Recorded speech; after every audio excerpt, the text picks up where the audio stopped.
Why do we keep saying that among U.S. large hub airports, Miami is especially well positioned to be successful in the decade ahead?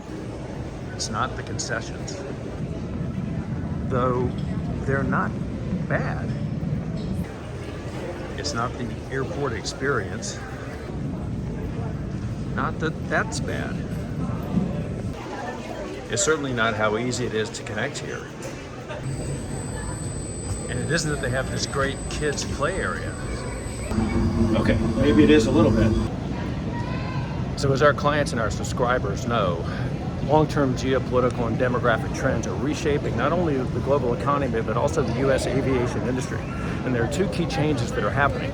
The first is a tendency by the carriers to fly fewer aircraft with more seats per departure over longer distances. And the second trend is a recalibration of their networks away from long haul over oceans, not entirely, but to a degree, in favor of both intra-US and intra-Americas flying, because that's the way the US economy is recalibrating itself in the decade ahead.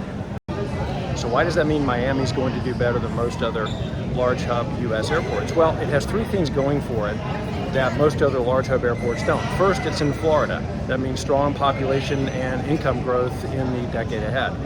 Second of all is geography. Miami's in a place where it's natural that as the US economy tends to focus more on trade relationships and tourism relationships with Latin America, Miami's in a place where it's easy to flow traffic over in order to connect places otherwise too small to support that service on its own.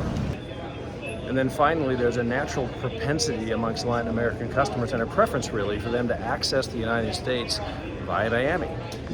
So what's the signal in this for US airports? Well, first of all, you have to understand what's happening geopolitically and demographically, this reshaping not only the world economy, but also the US economy and the aviation industry.